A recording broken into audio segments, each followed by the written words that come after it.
बिस्मिल्लाह इन्नल हम्दुलिल्लाह नहमदुहु व नस्तईनुहु व नस्तगफिरुह व नऊज़ु बिल्लाहि मिन शुरूरि अनफुसिना मिन सय्यिअति अमालिना मय यहदिल्लाहु फला मुदिल्ल लहु व मय युद्लिल फला हादिय लहु व अशहदु अन ला इलाहा इल्लल्लाहु वहदहु ला शरीका लहु व अशहदु अन्ना मुहम्मदन अब्दुहु व रसूलुहु अम्मा बाद फ़इन्न खैरल हदीस किताबुल्लाह व खैरल हदी हदी मुहम्मदिन सल्लल्लाहु अलैहि वसल्लम वशर्रल उमूरि मुहदसातुहा व कुल्लु मुहदसातिन बिदअह व कुल्लु बिदअतिन दलाला व कुल्लु दलालतिन फिन्नार। अस्सलामु आलैकुम व रहमतुल्लाहि व बाराकातुहू। আমরা আজকে পড়ব the music made me do it, সেখান থেকে যেখানে শেষ করছিলাম তারপর থেকে পড়বো ইনশাআল্লাহ। আমরা গতদিন দেখলাম যে উনি প্রাসঙ্গিকভাবেই মানে কিছু কথা বলার ছিল যেগুলা পরে আসবে আর কি, যে মানুষ প্রায়োরিটি ঠিক করতে পারে না অনেক সময়, বা নিজের অন্য ডেভিয়েশন গুলাকে কম্পেনসেট করার জন্য যে জিহাদের নামে এক্সট্রিমিজমের সাথে যুক্ত হয়, সেই কথাগুলো উনি একটু আলাপ করছেন। ওইটা নিয়ে আলাপ ছিল গতদিনের। মিউজিক অ্যাকচুয়ালি আসেই নাই গতদিন বলতে গেলে। তারপরে এটা অবশ্য ইসের ছিল, ওইটা মানে বইয়ের এডিটর যিনি তার ছিল এটা, জিহাদ নিয়ে যে আলোচনাটা। এরপরে আপনার পাবলিশার্স নোট একটা আছে, আমরা এটা পড়লাম না। ফরওয়ার্ড ছিল ইসের আব্দুর রহিম গ্রিন, এটা আমরা পড়লাম না। ডক্টর আহমেদ এইচ শাকর এর কথা আমি আপনাদের বলছি আগে, লেবানন অরিজিনের, লেবানন এর বাড়ি আর কি, অরিজিনালি আমেরিকা সেটেল ক্যালিফোর্নিয়ায়। তারও একটা ফরওয়ার্ড ছিল, আর একটা ফরওয়ার্ড ছিল ইমাম তাহির আনোয়ার। এগুলো আমরা পড়লাম না। লেখক সম্বন্ধে তো আগের দিনই কিছু বলছি, সুতরাং সেটা আর আজকে রিপিট করলাম না। বইয়ের ভিতরে এগুলা পর্যায়ক্রমে আছে। তাহিন, এই যে এক একজন করে জয়েন করতেছেন, একটা একটা একটা বেল বা একটা রিংইং সাউন্ড হচ্ছে, এটা কি বন্ধ করা যায় কিছুতে কোনোভাবে? আচ্ছা আঙ্কেল, আমি বন্ধ করে দিয়েছি। হ্যাঁ, একটু বন্ধ করে দেন, এটা ডিস্টার্বিং শুধু শুধু।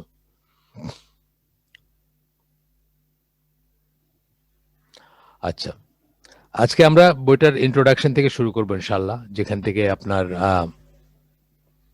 মূল কথা শুরু হচ্ছে। এর আগে সব ছিল, অন্যান্য কথাবার্তা ছিল, আপনারা যারা ছিলেন গতদিন জানেন। তো আজকের এটা হচ্ছে যে যেখান থেকে শুরু করতেছেন উনি বলতেছেন, many people are not used to looking at things deeply. They take things at their face value without questioning. আমাদের বেশিরভাগ মানুষের সেরকমই। আমরা খুব গভীরভাবে চিন্তা করি না। যেমন মিউজিকের কথাই ধরি, অথবা আমরা বড় হয়েছি এই দেশে। মিউজিকটাকে, যদিও আমরা ওয়েস্টার্নারদের মতন না যে সবার কানে একটা করে ইয়ারফোন লাগানো আছে, বা রাস্তায় ঘাটে চলতে ফিরতে খাইতে ঘুমাইতে মিউজিক শুনতেছে, সেরকম না হইলেও মিউজিকটা আমাদের এখানে মোটেই কোনো প্রশ্ন করা হয় নাই। আমরা যখন বড় হচ্ছি, সাধারণভাবে সমাজে এটা কোনো প্রশ্নের সম্মুখীন হয় না। আমরা দেখছি যে আমাদের গ্রামাঞ্চলে, হ্যাঁ ইয়েস, গ্রামাঞ্চলে আমার মনে আছে, আমি যখন আমার বয়স যখন ধরেন বছর 10 একটা বিয়েতে গেছিলাম। সেই বিয়েতে সিলেটের একটা গ্রামে, সেই বিয়েতে ইয়াঙ্গাররা মিউজিক বাজাইতে চাইছিল, বা কলের গান যেটা বলে, গ্রামোফোন বলতাম আমরা, কলের গান বলে বা রেকর্ড প্লেয়ার যাই বলেন, সেটা মাইকে লাগায় বাজানো, সেটা তারা সাহস করে নাই, বিকজ তাদের মুরব্বীরা সেটা হইতে দেন নাই। হ্যাঁ, গ্রামে এটা দেখছি, কিন্তু শহরে তো এটা খুবই কমন একটা জিনিস ছিল। আমাদের স্পোর্টস গুলা মনে আছে, স্কুলের স্পোর্টস গুলাতে সারাক্ষণই মাইকে গান বাজতো, এবং কতগুলো টিপিক্যাল গান ছিল, ওগুলো বাজতো। প্লাস মিউজিক্যাল চেয়ার বা এই ধরনের খেলাধুলা ইত্যাদিতে তো আর মিউজিক ব্যবহার হইতোই। আমাদের তো, আমি তো ইউনিভার্সিটি লাউডরি স্কুলে পড়ছি, আমাদের গানের আপা ছিলেন, রীতিমতো গান শেখানো হইতো, এবং সেগুলা বিভিন্ন উপলক্ষে যখন কোনো মানে কোনো একটা জাতীয় পর্যায়ের বা আরো কম ভাবে স্কুল পর্যায়ের যদি কোনো একটা থাকতো, অনুষ্ঠান থাকতো, সেখানে তো গান একটা খুব কমন জিনিস ছিল। আমাদের সময় থেকে সেটি ছিল। একটা সময় ছিল যখন আমি বলছি আপনাদেরকে যে ভারত ও মানে এই উপমহাদেশে, পাক ভারত উপমহাদেশে শুধুমাত্র বাইজিরা অথবা প্রস্টিটিউটরা গান গাইতো, ভালো মানুষরা গাইতো না। দেয়ার ওয়াজ এ টাইম, একটা সময় ছিল। তো সেটা পরবর্তীতে একটা পরিশীলিত মানুষদের একটা হয়ে গেল, খুব ভালো ভালো ফ্যামিলির মানুষজন গান শিখতে, গান গাইতে শুরু করলো, এবং এটা চেঞ্জ হয়ে গেল। সংস্কৃত মনা কেউ কেউ বা কেউ প্রোগ্রেসিভ, এটা বোঝাইতে গান গাওয়ার ব্যাপারগুলো ছিল। এটা এই কথাগুলা এই মাত্র যেটা পড়লাম, many people are not use to looking at things deeply. একটু একটু খেয়াল করে আমরা দেখলে বুঝতাম যে এখানে সমস্যা আছে। বা যে কেউ, ইভেন যারা ওয়েস্টার্ন ওয়ার্ল্ডে যাদের কথা বললাম, যে যারা মানে মিউজিক ছাড়া শ্বাস প্রশ্বাসের মতো তাদের কাছে মিউজিক, তারাও যদি বুঝতো যে বা একটু খেয়াল করতো যে আসলে সমস্যাটা কোথায়, তাহলে তারাও বুঝতো যে এখানে সমস্যা আছে বা কি সমস্যা আছে।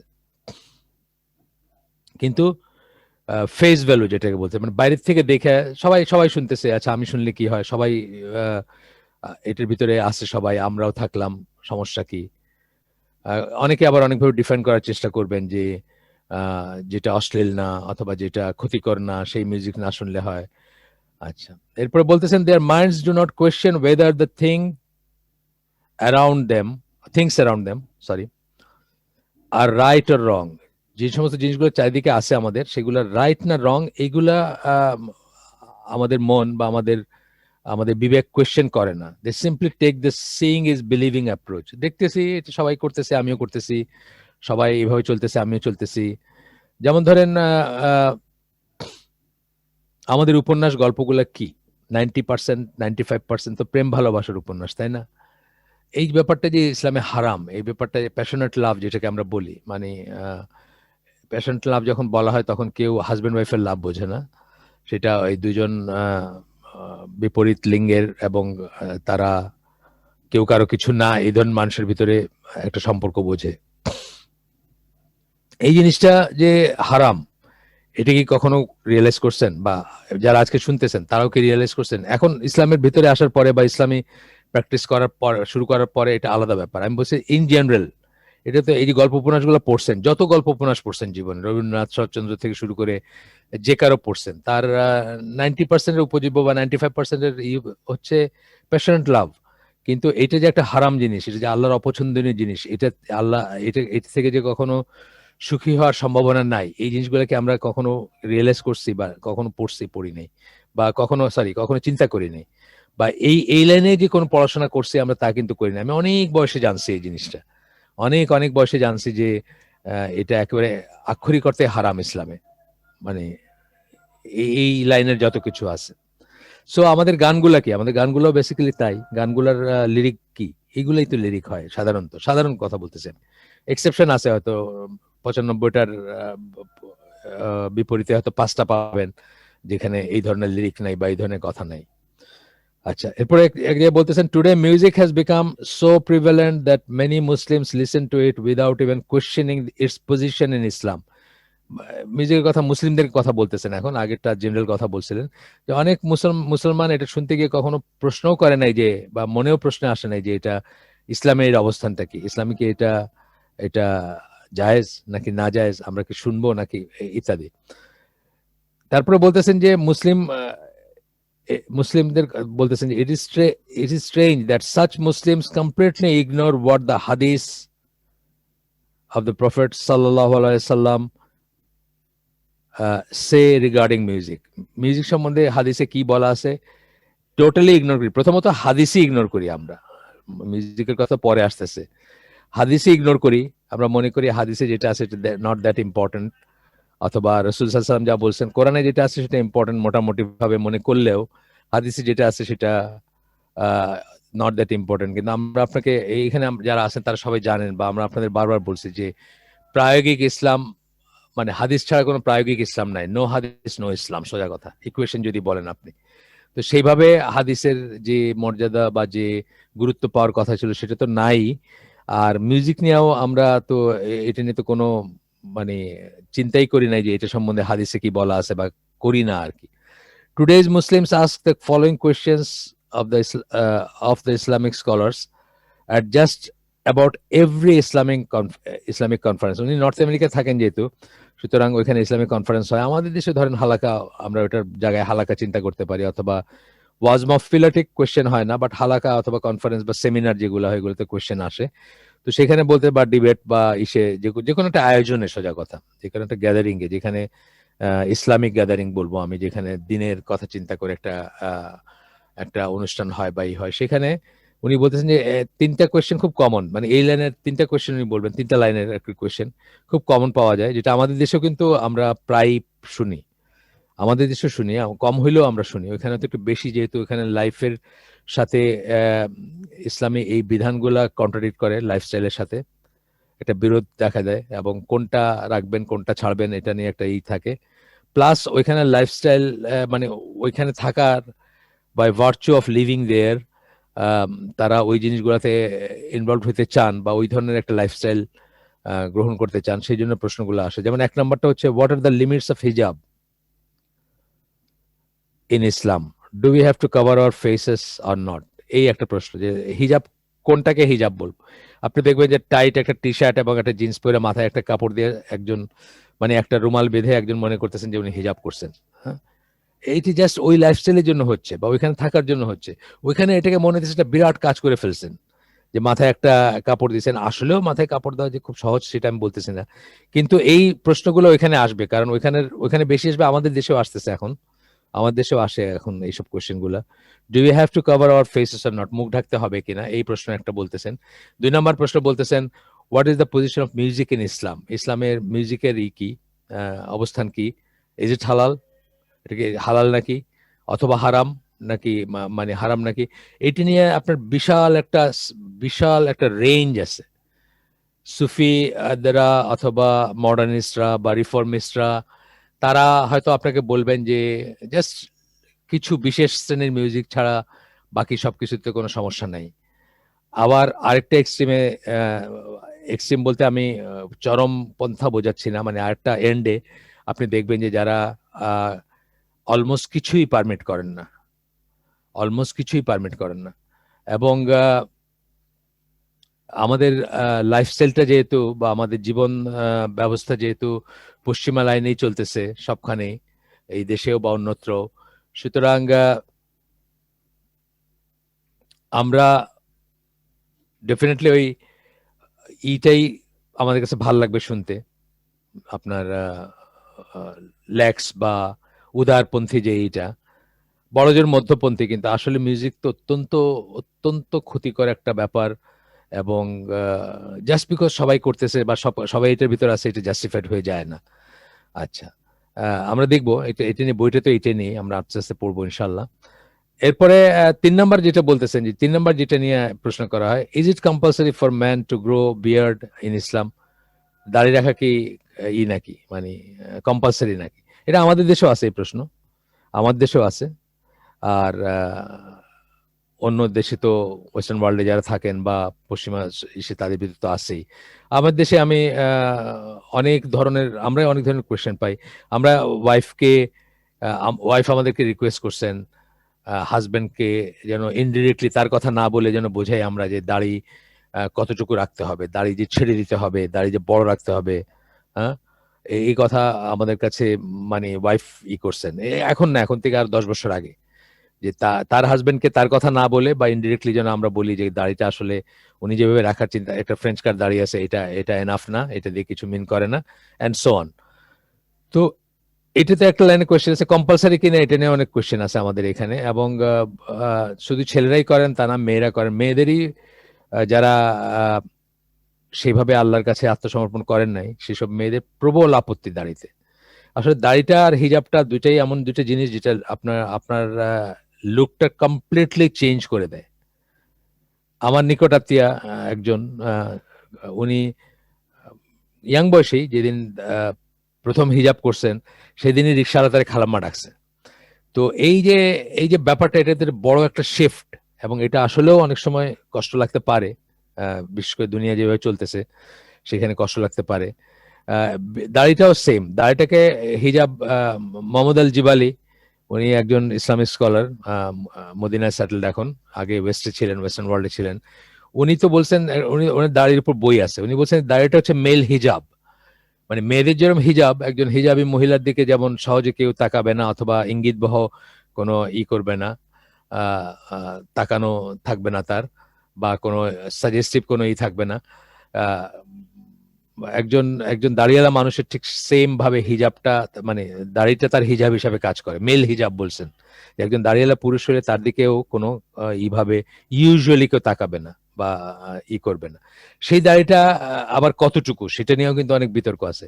মানে কোনোভাবে এটাকে যদি ওই পপ সিঙ্গার বা সিনেমা অ্যাক্টররা যেভাবে দাড়ি রাখে, আজকাল অনেকেই রাখে, এটা একটা হিসাবে রাখে, সৌন্দর্য হিসাবে রাখে অথবা ফ্যাশন হিসাবে রাখে, সেইটুকুতে কোনোভাবে যদি নিয়ে আসা যায়, এটা নিয়ে অনেক ধরনের প্রশ্ন পাই আমরা, সবসময় এই প্রশ্ন শুনি যে এটা কি এইটুকুই রাখতে হবে, নাকি কোন কোন পজিশন, কোন কোন অবস্থায় কাটা যাবে, কোন কোন অবস্থায় করা যাবে। গেল তিনটা প্রশ্ন তাহলে আমরা দেখলাম, একটা হচ্ছে হিজাব নিয়ে, একটা দাড়ি নিয়ে, একটা মিউজিক নিয়ে। মানে প্রায়শই এটা ওই সমস্ত দেশে বেশি, আমাদের দেশেও আমরা অনেক কোশ্চেন পাই এগুলো নিয়ে, এবং অনেক রকমের সাজেশন পাই বা অনেক রকমের ই পাই, মানে আপত্তিও পাই আমরা অনেক সময়। আচ্ছা, এরপরে বলতেছেন যে এইগুলা হচ্ছে অ্যাকচুয়ালি কি, এই এই যে কোয়েশ্চেন গুলো আসতেছে এগুলা কি, এগুলা আসলে উনি বলতেছেন this issues are the by products of faith. এগুলো হচ্ছে ইমানের ভ্যারিয়েবল। আসলে উনি বলছেন বাই প্রোডাক্ট, আমি ভ্যারিয়েবল বললাম। মানে ইমানটা যখন নড়বড়ে হবে তখন আপনার এই জিনিসগুলো নিয়ে কোয়েশ্চেন আসবে, সেই সেন্সে বলতেছে ইমানের ফাংশন বা ইমানের ভ্যারিয়েবল। কিন্তু ইমানটা যখন শক্ত হবে কারো, এগুলোর কাছে নিঃশর্ত অথবা প্রশ্নাতীত ভাবে কেউ নিজেকে সাবমিট করবেন, এটা হচ্ছে বোঝার ব্যাপার। এখানে আব্দুল্লাহ ইবনে মাসুদ তার একটা আসতেছে, আপনার তার একটা আসার আসতেছে। উনি বলেন, we were taught by the prophet Mohammad ব্র্যাকেটে, বাই প্রফেট মোহাম্মদ হচ্ছে ব্র্যাকেটে, we were taught, আমাদেরকে শিক্ষা দেওয়া হয়েছিল, রাসূল সাল্লাল্লাহু আলাইহি ওয়াসাল্লাম আমাদের শিক্ষা দিয়েছেন, faith first and then we were taught the কোরআন। আগে ইমান শিখাইছেন, অর্থাৎ আগে ইমানের উপরে আমাদেরকে প্রতিষ্ঠিত করছেন, বা আমরা শিখছি ইমান কি, ইমানের দাবি কি, বা ইমান কি চায় আমাদের কাছে, তারপরে আমরা কোরআন শিখছি। এটা এখনো প্রযোজ্য। এখনো ধরেন একজন মানুষ, ধরেন একজন হতভাগ্য মানুষ, উনি খুবই অজপাড়াগায় বা কোথাও এমন জায়গায় থাকেন যেখানে কোরআন শেখানোর টিচার নাই বা এই নাই, সেটার জন্য উনি হয়তো মাফ পাইতে পারেন যে কোরআন পড়েন নাই কখনো। মানে পড়া বলতে আমরা তেলাওয়াত করা বা দেখে পড়া, আমরা যেটা কোরআন পড়া বলতে যা বুঝি, সেটা যদি কোনোদিন নাও করতে পারেন, কিন্তু তথাপি তার ইমান যেটা, ইমান তো তাকে পরিপূর্ণ ইমানের উপর তাকে থাকতে হবে এবং মৃত্যুবরণ করতে হবে। হ্যাঁ, উনি ধরেন 10টা সূরা মুখস্থ করে হয়তো ফরজিয়াত আদায় করে ফেলতে পারবেন, কিন্তু ইমানটা তো, তার ইমানের কোনো এক্সকিউজ থাকবে না তার, বা ইমান এর দাবিগুলা তাকে ফুলফিল করতে হবে। বিশেষ করে যে 6টা আর্টিকেল, সেই 6টা আর্টিকেলকে পুরোপুরি বুঝে সেগুলাকে বিশ্বাস করতে হবে বা এইসব। তো যাই হোক, আব্দুল্লাহ ইবনে মাসুদের কথা থেকে যেটা এই লেখক সাবস্টেনশিয়েট করতে চাচ্ছেন সেটা হচ্ছে যে ইমান না থাকার জন্যই এই জিনিসগুলো, বা ইমান হালকা হওয়ার জন্য অথবা ত্রুটিযুক্ত ইমান হওয়ার জন্যই কিন্তু এই জিনিসগুলো নিয়ে প্রশ্ন আসে। সামিনা ওয়া আতানা কথাটা আমরা বলতে পারি না, বা ওই পর্যায়ে আমরা না, যে শুনলাম এবং মানলাম, ওই পর্যায়ে আমরা যাইতে পারি না। জেনারেল মুসলিমদের কথা বলতেছি আমরা। এরপরে বলতেছেন, if faith is nurtured in the heart of a Muslim, he or she will never have doubts regarding these issues. যদি আমাদের ভিতরে ইমান তরতাজা থাকতো আমাদের অন্তরে, তাহলে এইগুলো নিয়ে কোনো কোয়েশ্চেন আসতো না। তারপরে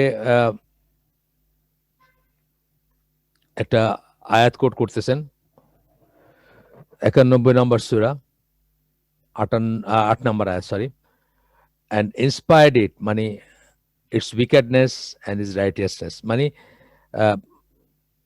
রাইট এবং রং, যে Allah has blessed us with the sense of right and wrong. আমাদের ভিতরে একটা ফিতরা থাকে, আপনাদের ভিতরে ইনহারেন্ট একটা ই থাকে যে আমরা রাইট কোনটা এমনিই কিন্তু বুঝি। মানে আমাদের ভেতরে আমাদের আমাদের অন্তরটা কিন্তু একটা ঠিক জিনিসটাও যেভাবে বুঝে, একটা ভুল জিনিস একইভাবে বুঝে, কোনটা রাইট কোনটা রং এমনিই বুঝে, কিন্তু ফিক না পড়লেও বোঝে। যেমন ধরেন অন্যের গাছের একটা ফল অথবা অন্যের একটা জিনিস আপনি হাতে উঠায় নিয়ে আসলেন যে কোনো জায়গায়, এটা কিন্তু ফিতরাত থেকেই দেখবেন যে আপনার ভিতরে একটা অস্বস্তি কাজ করতেছে, যে না, এটা বোধহয় ঠিক হয় নাই। বা যেসব মানুষ করে এইসব কাজগুলা, বা যেসব মানুষ মানে গ্রে এরিয়াতে থাকে, কখনো ভালো কাজ করে, কখনো খারাপ কাজ করে, তাদের ভিতরে অটোমেটিক্যালি কিন্তু তারপরেও দেখবেন যে খারাপ কাজের একটা আসবে, ভিতরে একটা একটা অস্বস্তি আসবে। এই কথাই বলতেছেন, অ্যাকর্ডিং টু দ্য হাদিস, একটা হাদিস বলবেন এর পরে, আমরা পড়বো। সেই হাদিস অনুযায়ী, sin is that which disturbs your heart. পাপ হচ্ছে সেই জিনিসটা যেটা আপনার হার্টকে ডিস্টার্ব করে, আপনার আপনার অন্তরকে ডিস্টার্ব করে। ইট ইজ ট্রু যে একটা একটা খারাপ জিনিসের ভিতরে বা একটা গুনার ভিতরে দিনের পর দিন, বছরের পর বছর থাকতে থাকতে ইউজড হয়ে যায় মানুষ, তার অন্তরের উপর আবরণ পড়ে যায়। আমরা জানি, অন্য হাদিসে আসছে না, কালো দাগ পড়ে যায়, কোটিং পড়ে যায়, তখন আর সেইটা হয়তো ওইরকম বিচলিত হয় না যতটুকু বিচলিত হওয়া উচিত একটা খারাপ খারাপ জিনিস নিয়ে। কিন্তু সাধারণভাবে অথবা একদম মানে সিজন পাপি না হইলে তার যে কোনো মানুষের ভিতরে কিন্তু একটা খারাপ কাজের জন্য একটা অস্বস্তি বোধ করে। Some Muslim today keep asking the same questions of Islamic scholars even after they get from some of the modernist and apologetic scholars the fatwa that they desire. এটা বলতেছেন ওইখানকার কথা মেইনলি, বাট এই দেশেও আমি দেখছি যে একই কোয়েশ্চেন দেখবেন ডিফারেন্ট ডিফারেন্ট স্কলারকে করতেছে। হয়তো একজন বলছেন যে না, জিনিসটা ঠিক আছে, কিন্তু তারপরেও আরেকজনকে গিয়ে করতেছে। একজন মডার্নিস্ট বা একজন একটু একটু অ্যাপোলজেটিক স্কলার, অথবা একজন একটু অ্যাপোলজেটিক মানে জানি যিনি, যার ভিতরে সবসময় একটা হীনমন্যতা থাকে, সেই ধরনের সবকিছু সময় জাস্টিফাইড করতে চান বা একটা একটা একটা যুক্তি দেখাইতে চান ইসলামের পক্ষে বা ইসের পক্ষে, সেই ধরনের স্কলার যারা বা মডার্নিস্ট যারা, তারা হয়তো বলে দিচ্ছেন যে না না, এটা করতে পারবা, কিন্তু তারপরে দেখবেন যে সে অস্বস্তি ফিল করতেছে, আরো 2 জন 3 জন 4 জনকে জিজ্ঞেস করতেছে। এটা আমরাও দেখছি, আমরাও এটা একদম ফার্স্ট হ্যান্ড এক্সপিরিয়েন্স আছে আমাদের, যে একজন বলছে তারপরে সেটার পরে অন্য জায়গায়। এবং অনেক সময় এই ধরনের স্কলাররা এটা করেন আপনার, সেটা কোনো কোনো ক্ষেত্রে হয়তো জায়েজও হইতে পারে ব্যাপারটা, যে মানুষের ইমানি দৃঢ়তা বা ইমানি অবস্থান বুঝে হয়তো দুজনের ব্যাপারে 2 রকম কথা বলতেছেন, সেটা কখনো কখনো জায়েজ হইতে পারে। আল্লাহ রসুল সেটা করছেন, যে কখনো কখনো, সেটা সবকিছুর ব্যাপারে আমি বলতেছি না। যেমন একজন লোক এসে জিজ্ঞেস করছে যে আমি কি রোজা অবস্থায় আমার ওয়াইফকে চুমা দিতে পারি? তো উনি বলছেন যে ইয়েস, পারো। একই গোতে এরপরে বা আরেকটা সময় আরেকজন এসে বলছে, তাকে বলছেন না, দিবা না। কেন বলছেন? দুজনের এইজটা 2 রকমের, দুজনের পার্সোনালিটির 2 রকমের। একজনের বেলায় বলছেন এই জন্য যে সে বয়স্ক এবং তার সে নিজেকে কন্ট্রোল করতে পারবে। আরেকজনের ব্যাপারে না করছেন কেন? সে খুবই ইয়াং এবং সে হয়তো সদ্য বিবাহিত বা যাই হোক, সে হয়তো রোজাটাই তার সমস্যাযুক্ত হয়ে যাবে, এই জন্য তাকে না করছেন। মানে এইটা আমি একটা উদাহরণ দিলাম যে 2 জনের বেলায় 2টাই হইতে পারে জিজ্ঞেস করলে। এটা কিন্তু এই ফতোয়া জিনিসটাই কিন্তু একটা পার্টিকুলার ফতোয়া যখন আসবে, তখন একজন মানুষের তার অবস্থা কি, তার অবস্থান কি, তার কনস্ট্রেন্টস কি, বা তার সমস্যা কি, সেটার উপর ডিপেন্ড করে কিন্তু ফতোয়াটা দেওয়া হয়ে থাকে, অনেক সময় দেওয়া হয়ে থাকে। একই জিনিস একজনকে যেটা বলতেছেন বা জেনারেল বললেন যে জেনারেলি এটা করণীয়, কিন্তু তোমার বেলায় তুমি এটা পারবা না করতে, তোমার বেলায় এটা করণীয় বা এটা করবে, এরকম হয় কিন্তু। আচ্ছা, যাই হোক, সেটা সেটা আমাদের বিসাইডস দ্য পয়েন্ট, সেটা আমাদের আসলে আলোচ্য বিষয় না। তো বলতেছেন যে মানুষ কেন এগেন এন্ড এগেন জিজ্ঞেস করে? এই জন্য জিজ্ঞেস করে যে সে বুঝতেছে সামথিং ইজ নট রাইট। আমার লাইফে একটা উদাহরণ আছে যে একজন আলেম, আমাদের কোন একজন আলেমকে, আমাদের আইসিজির সাথে সম্পৃক্ত একজন মেয়ে, আমাদের আমাদের মেয়েদের বয়সের আর কি একজন মেয়ে, সে জিজ্ঞেস করছে যে সে আমেরিকায় তার হাজবেন্ড জাহাজি, তার কাছে জয়েন করতে যাবে। সে কি ওই ডিমান্ড করে ওরা যে ওই বায়োমেট্রিকই, কান খুলে ছবি তুলতে হবে, সে কি ছবি তুলতে পারবে কিনা। তো উনি তাকে বলছেন যে হ্যাঁ, এটা যদি প্রয়োজন হয় আর এটা ছাড়া যদি না হয় তাহলে তুলতে পারবে।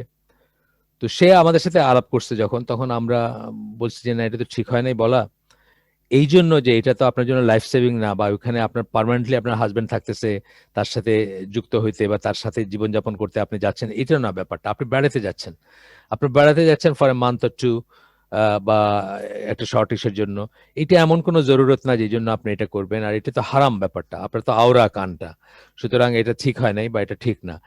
তো ওই আহ, এটা পরে আবার ওনার সাথে আলোচনা হয়েছে, জি আলেম বলছেন।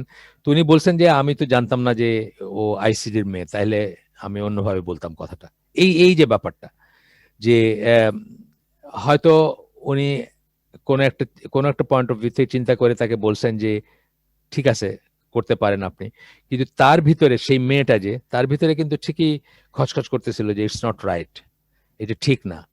এবং সেই জন্য সে আবার আমাদের কাছে বলছে বা অন্যদেরকে জিজ্ঞেস করছে বা অ্যান্ড সো অন, এই কথাই বলতেছেন এখানে যে the fact that these three issues disturb Muslims so much in itself is a sign that something is just not right.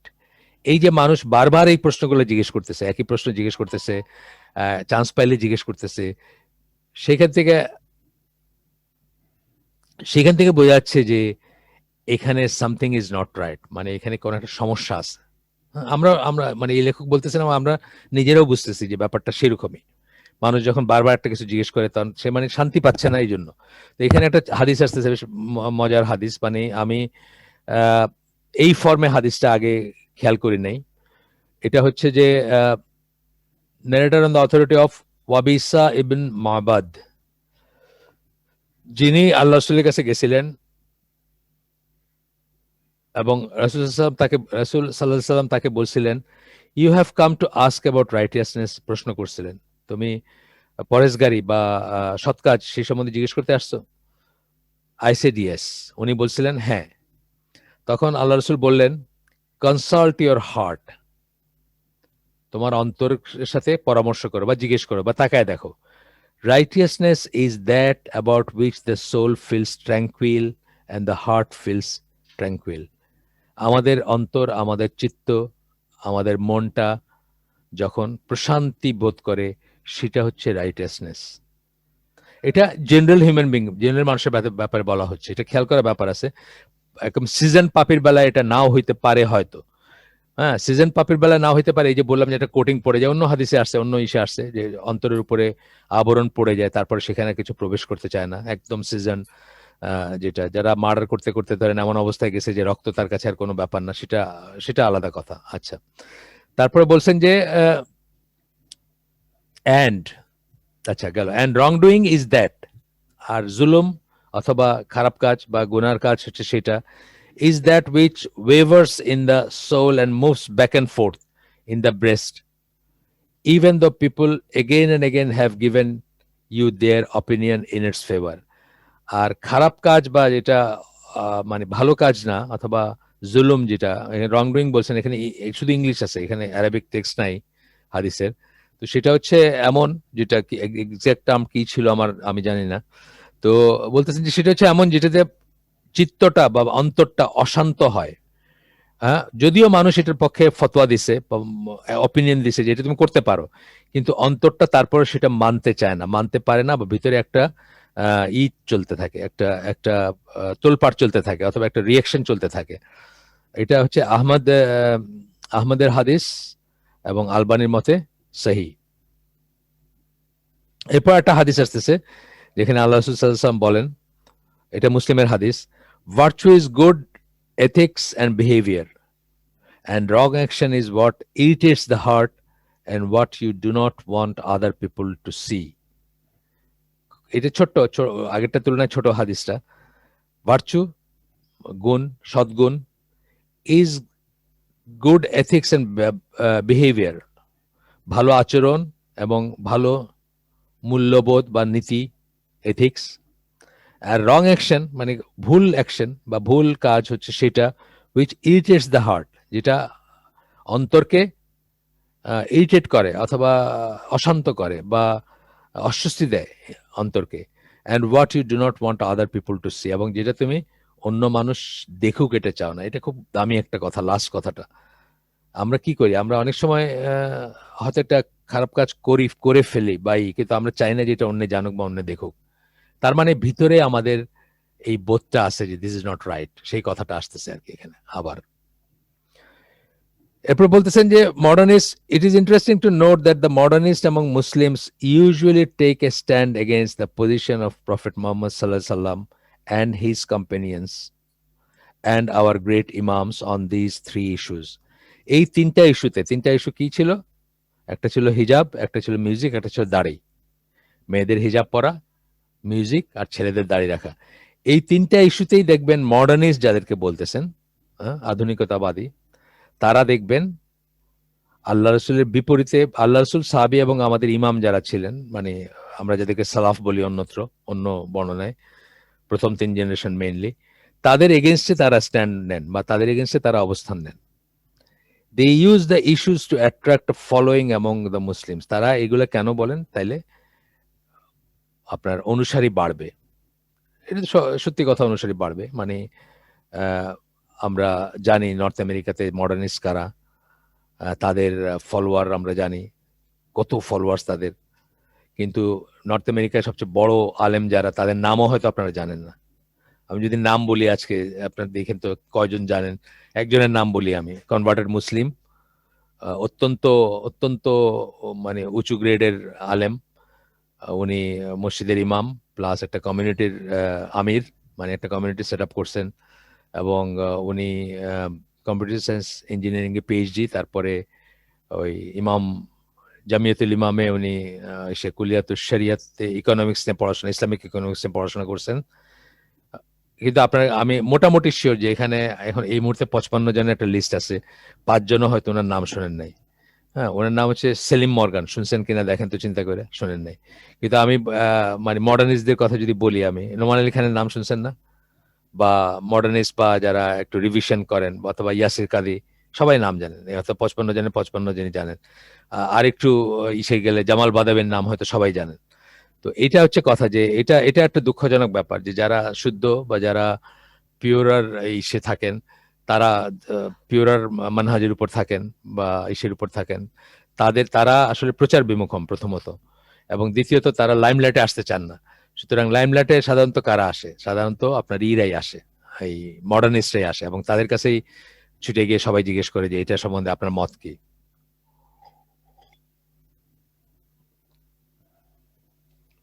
এটা ইভেন আমাদের দেশের বেলাও প্রযোজ্য। আমার দেশে দেখবেন যাদের যারা পিওরার, তাদের প্রচার প্রসার অনেক কম, তাদের কম, তাদের ফলোয়ার্স কম। যাই হোক, তো বলতেছেন যে কি জন্য তারা তারা আপনার অ্যাট্রাক্ট, অনেক অনেক মানুষকে অ্যাট্রাক্ট করতে চান, বা মনে করেন যে অনেক মানুষ তাদের কথা শুনবে, অথবা এটাও মনে করেন অনেকে, যেটার পিছনে কিছু যুক্তিও আছে, যে আচ্ছা প্রথমে একটু বলি, মানে একটু সহজ করে দিলে হয়তো কিছু মানুষ শুনবে, তারপরে না হয় আসল কথাটা বলা যাবে, এরকম এরকম মনে করেন অনেকে। The books on Islam written by modernists and apologetics of the 19th and 20th century bear testimony to this fact. বিংশ শতাব্দীতে যে সমস্ত মডার্নিস্টরা বা ইরা যেসব বই লিখছেন, সেগুলার মানে সাক্ষী সেগুলোর জন্য। সত্যি কথা। আচ্ছা, আপনারা মডার্নিস্টদের বই বলতে আমি, বা সেই মোহাম্মদ আব্দুল থেকে শুরু করে স্যার সৈয়দ আহমদ থেকে শুরু করে যারা রিফর্মিস্ট মডার্নিস্ট, তাদের কথা আসতেছে এখানে, বা তাদের কথা আসবে যদি আমরা বিংশ শতাব্দীর কথা বলি। আপনার অনেক বড় একটা লিস্ট আসবে। যাই হোক, এখন এখন আমরা এটাতে কনসেন্ট্রেট করি। If you see evil action being committed in the society, we must raise our voices against it. আমরা যখন একটা খারাপ কিছু দেখব, যে আমাদের ইসে খারাপ কিছু ঘটতেছে, আমাদের উচিত সোচ্চার হওয়া। সোচ্চার হওয়া, এটা তো জানেন স্টেপস আছে এটাতে, কখন কিভাবে করবেন, কিভাবে সোচ্চার হবেন, সেটার ফিক আছে, সেটার নিয়ম আছে, সেই অনুযায়ী হবেন। এখানে আল্লাহ রাসূল সাল্লাল্লাহু আলাইহি ওয়াসাল্লাম বলেন যে দ্য পিপল অফ মাদিয়ান,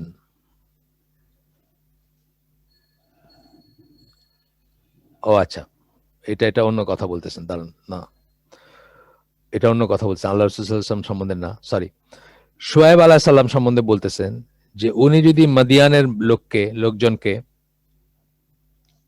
খুব সুন্দর করে একটা জিনিস বলছেন, যে সমাজের যে রোগটা, সেটা নিয়ে কথা বলতে হবে। মাদিয়ানের লোককে যদি শোয়েব আলাইহিস সালাম হোমোসেক্সুয়ালিটির এগেইনস্টেই করতেন, তাহলে দেখা যেত যে হয়তো তারা তাকে অ্যাকোমোডেট করতো এবং কোনো বাধাই দিত না তাকে। কিন্তু সেটা তো তিনি করেন নাই। ওইখানকার ডিজিজ যেটা, সেটা কি ছিল? তারা ওজনে কম দিত, কাস্টমারদেরকে চিট করতো, বেচাকেনিতে বিজনেস ট্রানজাকশনে চিট করতো, হ্যাঁ, তাদেরকে ঠকাইতো, তাদেরকে করতো আপনার, মানে ওজনে কম দিত। এবং তিনি সেটা নিয়ে কথা বলছেন, তিনি অন্য ইস্যু নিয়ে কথা বলেন নাই। সিমিলারলি আমাদের এখানে অনেক সময় ওয়াজে দেখা যায়, ওয়াজে বিশেষ করে দেখা যায় যে এমন জিনিস নিয়ে কথা বলা হচ্ছে যেটা এই সমাজে রিলেভেন্টই না। এই সমাজে যে সমস্ত ডিজিজ গুলো আছে বা যে এইগুলো আছে সেগুলোকে অ্যাড্রেসই করা হচ্ছে না, যে কারণেই হোক। জান্নাতের স্তর নিয়ে কথা বলা হচ্ছে, ওয়ারেজ এখানে হয়তো কেউ মুসলিমই না, বা মেজরিটিকে টেকনিক্যালি হয়তো মুসলিমই বলা যায় না একটা সমাজে ধরেন, বা একটা ইসে। তো সেখানে জান্নাতের মর্যাদা কোন কোন ই কোনটাতে কে মানে কত উপরের দিকে কে থাকবে এইসব নিয়ে কথা বলার আগে তাকে মুসলমান বানানো উচিত, তো বা মুসলমান বানানোর চেষ্টা করা উচিত। এই জাস্ট এটা মনে আসলো, আমি বললাম আর কি। তো বলতেছেন prophet Shoaib did not bit around the bush. He raised his voice specifically about the evil which was present in his society, even though his people did not like his addressing the subject. তার মানুষজন সেটা পছন্দ করে নাই, কিন্তু উনি ওই সোসাইটিতে হোমোসেক্সুয়ালিটির এগেনস্টে বলেন নাই, ওই সোসাইটিতে উনি তাদের যে ইভিল ছিল সেটার এগেনস্টে কথা বলছেন। কোরআনের আয়াত কোট করতেছেন এখানে, সূরা আরাফ 85 নম্বর আয়াতে বলতেছেন যে, and to the people of Madian we sent their brother Shoaib. He said, O people, worship Allah. You have no deity other than Him. There has come to you clear evidence from your Lord. So fulfill the measure and weight, and do not deprive people of their due. To the end of the ayat, jai hok. Amra bakituk porlam na. Sorry, and cause not corruption upon the earth after its reformation. আচ্ছা, তো এই যে ব্যাপারটা, মানে আমরা সরাসরি বুঝতেছি যে ওই সমাজে যেটা প্রিভ্যালেন্ট ছিল, যেটা যেটা ছিল তখন, সেই দুষ্ট কাজটা বা সেই খারাপ কাজটার এগেনস্টেই সেই নবী কথা বলছেন। একইভাবে লুত আলাইহিস সালাম, উনি যদি মানে গীবত নিয়ে অথবা গ্যাম্বলিং নিয়ে কথা বলতেন, তাইলে হয়তো ওইখানকার মানুষ তাকে টলারেট করতো, কিন্তু উনি তাদের এক্স্যাক্টলি তাদের ভিতর যা ছিল সেটা নিয়ে কথা বলছেন, হোমোসেক্সুয়ালিটি নিয়ে কথা বলছেন, এবং তারা তাকে সাংঘাতিক রকমের বিরোধিতা করছে। সেটাও সূরা আরাফেরই 80 থেকে 81 নম্বর আয়াতে, 80-81 নম্বর আয়াতে আসতেছে। And when we had sent Lut, when he said to the people, do you commit such immorality as no one has preceded you with from among the worlds? তোমরা কি এমন ফাহিশা, এমন খারাপ কাজ করো বা এমন অশ্লীলতার কাজে লিপ্ত হও যেটা তোমাদের আগে আর কেউ করে নাই, মানে জাতিগতভাবে কেউ এভাবে করে নাই। Indeed you approach men with desire instead of women, rather you are a transgressing people. তোমরা এই কাজটা করো, হোমোসেক্সুয়ালিটিটা, তোমরা হচ্ছে সীমা লঙ্ঘনকারী লোকজন, সরাসরি তাদেরকে বলছেন। এবং সেই জন্য তাকে তার প্রাণ নিয়ে ফেরেশতারা তাকে সেখান থেকে উদ্ধার করে দিয়ে সেই সম্প্রদায়কে ধ্বংস করে দিয়েছেন। আমরা জানি এটার স্টোরিটা কোরআনে আসছে বা হাদিসে আসছে। তো এই যে বলতেছেন যে এটা করাতে, যেহেতু তাদের খারাপ জিনিসটাকে উনি হাইলাইট করছেন, বা এটা করাতে তারা তাকে অপছন্দ করছে এবং তাকে নানা রকম আজে বাজে কথা বলছে, কিন্তু উনি মানে সেই নবী সেটাকে করেন নাই, সেটাকে কেয়ার করেন নাই। He honestly fulfilled his duty of enjoining acts of righteousness and forbidding the acts of disobedience of Allah. আল্লাহর অবাধ্যতার যে এইগুলা, সেগুলাকে উনি করছেন, নিষেধ করছেন, এবং রাইটিয়াসনেস বা যেটা সৎ কাজ সেটার আদেশ করছেন, সৎ কাজের আদেশ করছেন, মন্দ কাজে নিষেধ করছেন। এবং এভাবে eventually truth prevailed and falsehood perished. এবং এই প্রসঙ্গে আল্লাহ তারপরে বলতেছেন সূরা বনি ইসরাইল বা আল ইসরা, যেটাকে আমরা আল ইসরা বলি, সেখানে বলতেছেন 81 নম্বর আয়াতে, and said truth has come and falsehood has departed, indeed is falsehood by nature ever bound to depart. মানে সত্য আসছে সমাগত, বা মিথ্যা সেটাকে চলে যেতে হবে, বা মিথ্যা বিতাড়িত হয়েছে। এবং ঈশের নেচারটাই এটা, মিথ্যার নেচারটাই এটা, যে সেটা ইভেনচুয়ালি সেটা আর থাকবে না, সেটা বিতাড়িত হবে, বা সেটা চলে যাইতে হবে যখন সত্য আসবে। তো এখানে বলতেছেন যে Muslim are the only torch bearers of the message of Islam. মুসলিমরাই হচ্ছে আল্লাহর, ইসলাম বলতে আল্লাহর কাছে, মানে জেনারিক সেন্সের ইসলাম যদি বলি আমরা, যে আল্লাহর কাছে নিজেকে সারেন্ডার করা, বা surrendering will to the will of Allah, আপনার নিজের ইচ্ছা অনিচ্ছাকে আল্লাহর ইচ্ছা অনিচ্ছার কাছে সারেন্ডার করা, সেই সেন্সে যদি আমরা মুসলিম বলি, তাহলে আমরাই হচ্ছে একমাত্র সেই বাতিটা বহন করতেছি বা সেই মশালটা বহন করতেছি, torch bearers, message of Islam and the divine message of all the prophets of Allah, এবং যত নবী ছিলেন আল্লাহর সবাই সবাই এটা আমরা আমরা ই করতেছি। আসলে তো সব নবীর কি ছিল, সব নবীর আপনার মেসেজের কোর জিনিসটা কি, লা ইলাহা ইল্লাল্লাহ, তাই না? আল্লাহ ছাড়া ইবাদতের যোগ্য কোনো সত্যিকার ইলা নাই। তো আমরা সেটা ক্যারি করতেছি না, আমরা সেটা সেটা একমাত্র আমরাই ক্যারি করতেছি। আর তো সবাই ভুলে বসে আছে, বা আর সবাই কিতাবী যারা, যাদের কাছে কিতাব আসছে, যাদেরকে আল্লাহ একই ধরনের মেসেজ পাঠাইছেন, তারা তো সেগুলো ভুলে আছে। তো বলতেছেন যে of all the prophets who have been sent on this planet, এই পৃথিবীতে যাদের পাঠানো হয়েছে এই গ্রহে, তাদের সবাই এইটার আমরাই একমাত্র সেই মশাল বহন করতেছি। They have been regarded as the best nation because of their duty to enjoy. আচ্ছা, কাদের? মুসলিমদের কথা বলতেছেন, আমাদের কথা বলতেছেন, যে আমাদেরকে বেস্ট জাতি বা বেস্ট ই করা হয়েছে কেন? সৎ কাজে আদেশ, মন্দ কাজে নিষেধ দিব আমরা কিয়ামত পর্যন্ত, কিয়ামত আসার আগ পর্যন্ত। এই কথাটাই আল্লাহ সূরা আলে ইমরানে, আপনি জানেন সবাই, আলে ইমরানে 110 নম্বর আয়াতে বলতেছেন যে you are the best nation produced as an example for mankind. You enjoin what is right and forbid what is wrong, and believe in Allah. কুনতুম খায়রা উম্মাতিন, আপনার ইসে ওই যে সূরা আলে ইমরানের 110 নম্বর আয়াত। কেন আমাদেরকে বেস্ট বলা হয়েছে? এটা অনেক সময় কিন্তু জিজ্ঞেস করে, কেন আমরা, আপনাকে হয়তো কোথাও বলতে হবে যে কেন আমরা শ্রেষ্ঠ জাতি। তো সেটা আল্লাহই বলে দিচ্ছেন কেন শ্রেষ্ঠ। আপনাকে যদি এই প্রশ্নের সম্মুখীন হন, তাহলে আপনি এটা দিয়ে শুরু করবেন, এটাই বলবেন যে কি, যে আমরা সৎ কাজে আদেশ করি, মন্দ কাজে নিষেধ করি। খুব শর্টকাটে বলতে চাইলে, কেন আমরা শ্রেষ্ঠ জাতি, কেন আমরা শ্রেষ্ঠ উম্মত? আমরা সৎ কাজে আদেশ করি, মন্দ কাজে নিষেধ করি, এবং আল্লাহ বিশ্বাস করি। ঠিক আল্লাহ যেভাবে বলে দিচ্ছেন। আচ্ছা, এরপরে আল্লাহ রাসূল সাল্লাল্লাহু আলাইহি ওয়াসাল্লাম একটা হাদিস আসতেছে, মুসলিমের হাদিস, whoever amongst you sees an evil action let him change it. এটা আপনারা জানেন সবাই।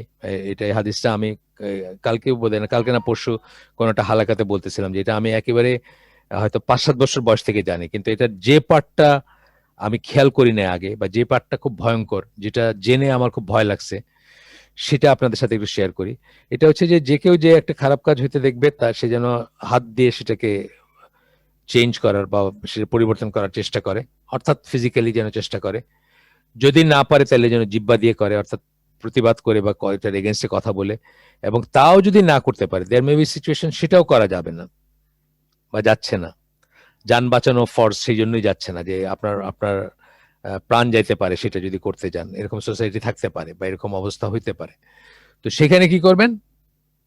সেখানে হচ্ছে যে let him hate it in his heart, সে যেন মনে সেটাকে ঘৃণা করে। এর পরের কথাটুকু হচ্ছে ভয়ঙ্কর কথা, and that is the weakest faith. অন্য বর্ণনায় আসে, বা এখানে ট্রান্সলেট করতে গিয়ে যখন বলেন যে এর নিচে ব্র্যাকেটে দেন, এর নিচে কোনো ইমান নাই। উইকেস্ট মানে কি? সবচেয়ে দুর্বলতম, দুর্বলতম নিচে তার কিছু থাকে না, এর নিচে আর কোনো ইমান নাই। তার মানে আপনার চারিপাশে পরিবেশে প্রতিবেশে যদি খারাপ কাজ ঘটতে দেখে আপনার ভিতরে খারাপ না লাগে, আপনি যদি সেটাকে ঘৃণা না করেন, তাহলে আপনি নিজের ইমান নিয়ে চিন্তিত হন। ইউ বেটার চেক ইউর ইমান। কেন? আপনার ইমান আছে কিনা এটা একটা দুশ্চিন্তার ব্যাপার। আপনি যাওয়ার সময়, যাওয়া আসার পথে দিনে 2 বার করে একটা অর্ধনগ্ন মেয়ের ছবিওয়ালা বিলবোর্ড দেখেন, কিন্তু আপনার কাছে এটা জাস্ট ওকে, মানে কোনো কোনো নেই, আপনার ভিতরে কোনো রিয়াকশন নাই, কোনো খারাপ লাগা নাই, কোনো ঘৃণা নাই। তাহলে এই ধরনের ব্যাপার আরো কত কিছু আমরা দেখি না, আমাদের মানে অপছন্দনীয় কত কিছু দেখি।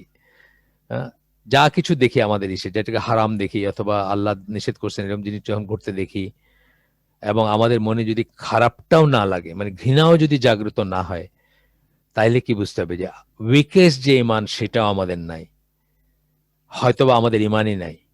তখন আমাদের উচিত নিজেদের ইমানকে চেক করে দেখা বা খেয়াল করে দেখা যে আসলে আমাদের অবস্থাটা কি। এইভাবে আমি হাদিসটা আমি আগে বলছি আপনাদের, আমার সাথে যারা হালাকায় যোগদান করছেন, কখনো যোগ দিচ্ছেন, তারা জানেন আমি আগেও বলছি এই কথাটা, যে আমার এই হাদিসটা এই যুগে মানে পরবর্তীতে পড়ার পরে খুব ভয় লাগে এখন, যে এরকম কত জিনিসই তো আছে যেগুলো আমরা নির্বিকার চিত্তে দেখে থাকি, বা আমাদের কোনো রিয়েকশন, ভিতরে কোনো ঘৃণা জাগে না, কোনো খারাপ লাগা জাগে না। তাহলে আমাদের ইমানের অবস্থাটা কি, এটা নিয়ে আমাদের চিন্তার অবকাশ আছে। আচ্ছা, উনি বলতেছেন এরপরে, এটা তো ইন্ট্রোডাকশন ওনার, যে এটা সম্ভবত প্রথম ইসলামিক বই বা ইসলামিক কারো লেখা, মানে ইসলামের পয়েন্ট অফ ভিউ থেকে লেখা কারো বই, যে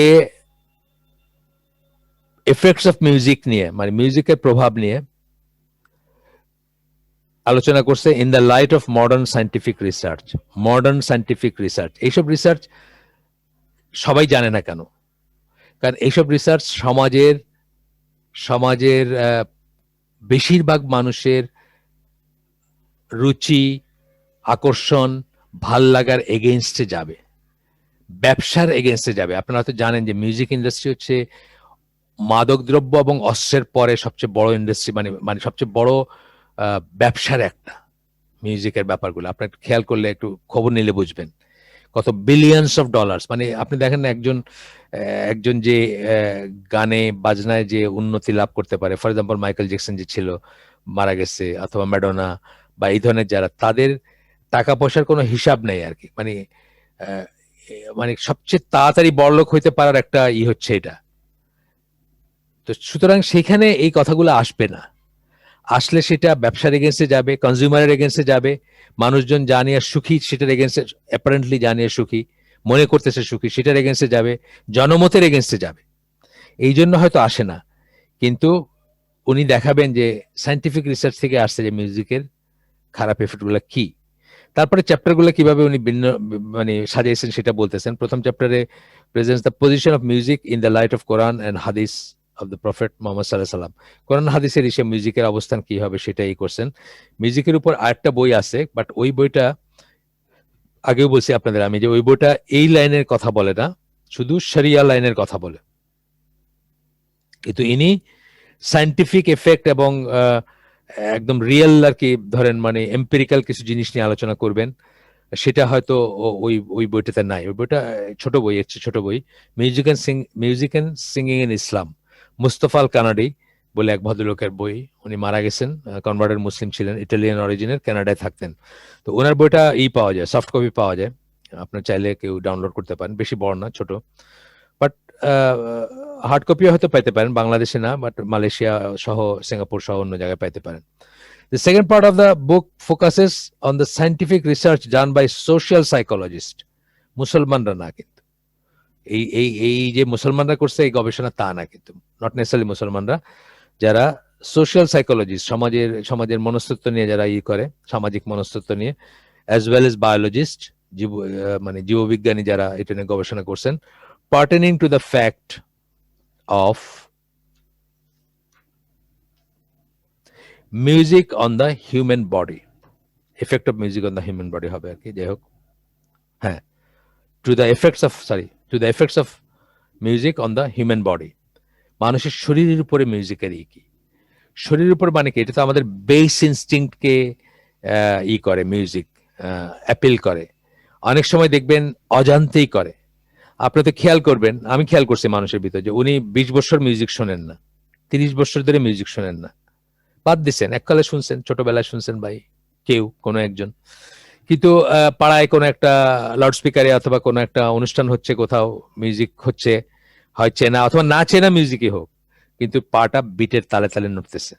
এই যে জিনিসটা আর কি, মানে মানুষের বডির উপরে বা মানুষের ব্রেনের উপরে না চাইতেই এফেক্ট হয়, এটা একটা, সেটাও একটা খুব ইম্পর্টেন্ট জিনিস।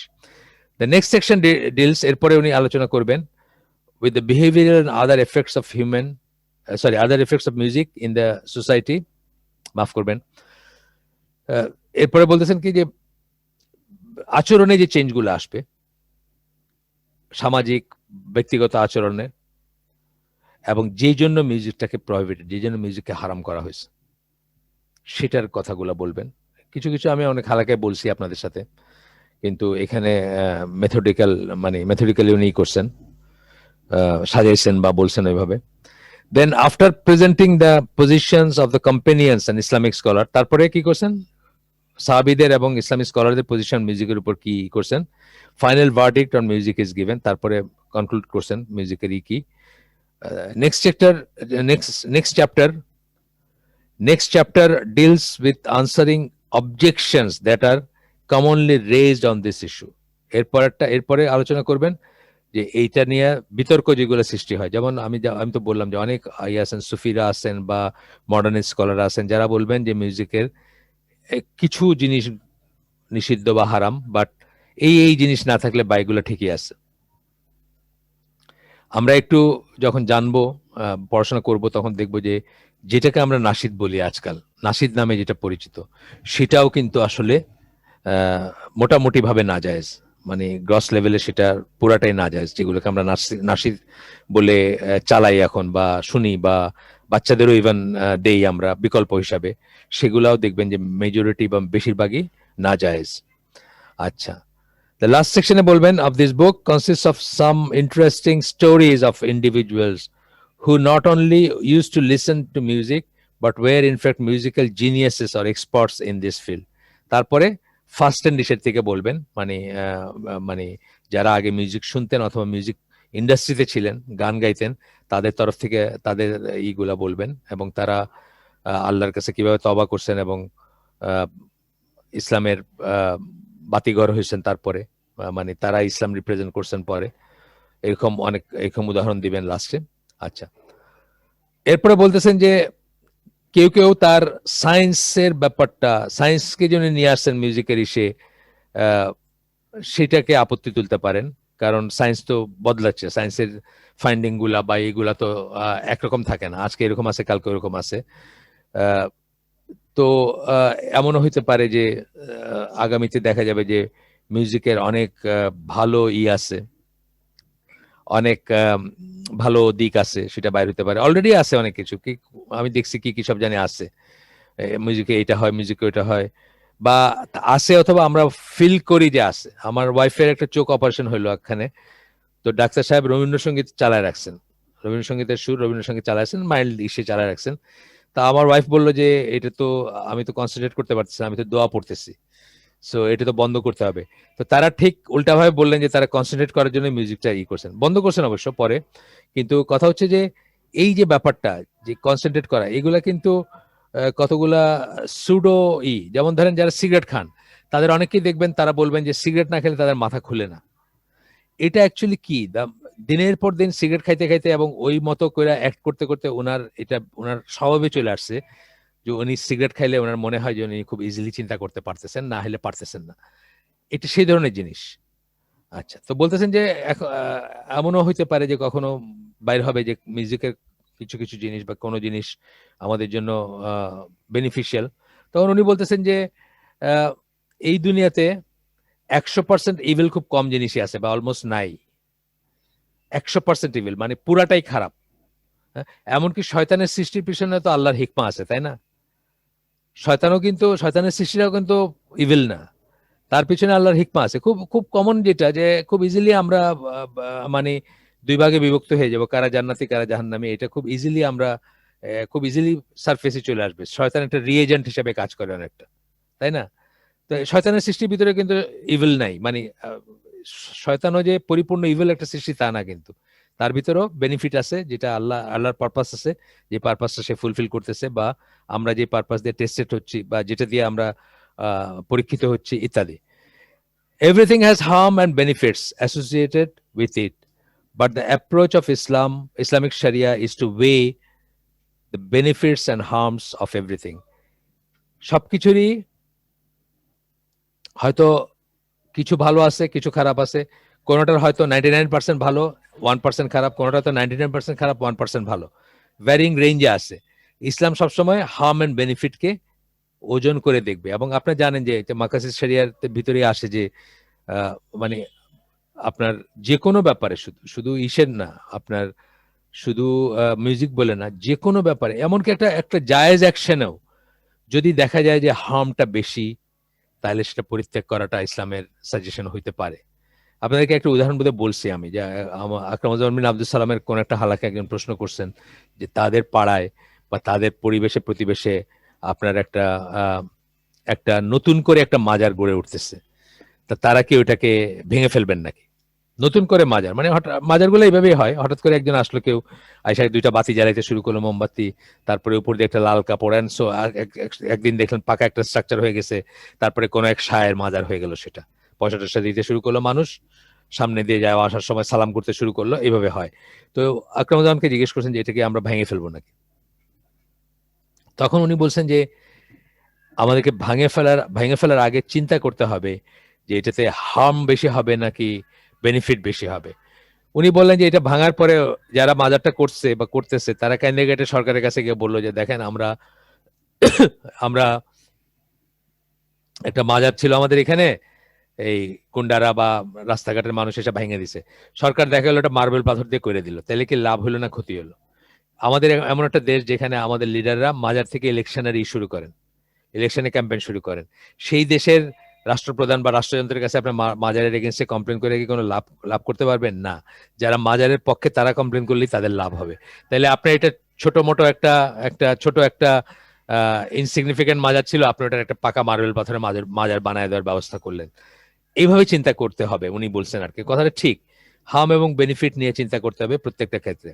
এখন সূরা বাকারার 219 নম্বর আয়াত কোট করতেছেন, they ask you about wine and gambling, যেখানে মদ এবং জুয়া নিয়ে কথা বলে, তারা জিজ্ঞেস করে আল্লাহ রসুলকে, আল্লাহ বলতেছেন সে বলো, in them is great sin and yet some benefit for people, অনেক বড় গুনার কাজ কিন্তু কিছু কিছু হয়তো বেনিফিট আছে, হ্যাঁ? কারো জন্য কোনো একটা সময়, যেমন আমরা শুনছি ঠান্ডার দেশে নাকি খুব চরম ঠান্ডা, যেখানে সাব-জিরো -30 -40, সেখানে নাকি ব্র্যান্ডি খেলে শরীর গরম হয়, শুনছি আমরা। হয়তো এটা একটা বেনিফিট হইতেও পারে, কিন্তু তার হার্মটা অনেক বেশি, তাই না? But their sin is greater than their benefit. তার গুণাটা বা খারাপ দিকটা হচ্ছে তার ইসের চেয়ে বেশি, মানে তার যেটুকু বেনিফিট আছে সেটুকু হচ্ছে বেশি। আচ্ছা, আমরা দেখি কমেন্ট আছে আমাদের, 2 মিনিট আছে। আমরা তাইলে একটা নতুন অধ্যায় ঠিক না, একটা নতুন বক্তব্যে যাওয়ার উপক্রম করছি আমরা, সেখানে গেলাম না আজকে আর। আমরা এখানে শেষ করে দিব ইনশাল্লাহ, এরপরে এখান থেকে করব, সামনে আগাবো। একটু ধৈর্য সহকারে শুনতে হবে আমাদের এখানের মানে আমরা তো চেস করি না পৃষ্ঠা শেষ করা বা কয়টা শেষ করব, সেটা এমন না, মানে ইম্পর্টেন্ট না আমাদের কাছে, কিন্তু আমরা সুন্দর করে সবাই একসাথে শিখতে চাই এবং কি বলবো, গভীরভাবে বা ভালোভাবে শিখতে চাই বা ভালোভাবে চিন্তা করতে চাই। যেটুকু শিখলাম সেটুকুর উপর আমরা আজকের আয়োজন শেষ করে দিব এখানে। সুবহানাকা আল্লাহুম্মা বিহামদিকা আশহাদু আল্লা ইলাহা ইল্লা আনতা আস্তাগফিরুকা ওয়া আতুবু ইলাইক। আমরা যে শুনলাম তার ভিতর ভালো কিছু শুনে থাকলে সমস্ত প্রশংসা আল্লাহর, আলহামদুলিল্লাহ। খারাপ কিছু শুনে থাকলে সমস্ত ব্যর্থতা আমার এবং সেটা শয়তানের তরফ থেকে। আল্লাহ আমাদেরকে তৌফিক দেন যা ভালো শুনলাম তার উপর আমল করার। যদি কারো কোনো রিলেভেন্ট প্রশ্ন থাকে একটা, তাহলে আমরা হয়তো অ্যাড্রেস করলাম, আর না হলে আজকের আমরা শেষ করে দেবো। কি বলে, আসসালামু আলাইকুম, যদি কোথাও গান মিউজিক চলে সেখানে নিজের নিয়ন্ত্রণ নেই কিন্তু অবস্থান করতে হবে, এমন অবস্থায় করণীয় কি? এখন ধরেন আপনার বাসায় আপনি বসে আছেন, আর পাশে একটা ইলেকশনের ক্যাম্পেইনে মিউজিক বাজাইতেছে, আপনি গিয়া বন্ধ করতে পারবেন না, বন্ধ করার উপায় নেই, তো বাসা ছেড়ে কোথায় যাবেন আপনি? তখন বাসার ভিতরে যতটুকু সেটাকে প্রিভেন্ট করতে পারেন, দরজা জানলা বন্ধ করে দিলেন, এটা। আর যদি আপনার অবস্থানটা এমন হয় যে আপনি এখান থেকে নিষ্ক্রান্ত হইতে পারেন, চলে আসতে পারেন, চলে আসবেন সেখান থেকে। হ্যাঁ, এটা তো ডিপেন্ড করবে আপনার আয়ত্তে কতটুকু আছে। ওয়ালাইকুম সালাম, আমি সালামের উত্তর দেই নাই। আর কিছু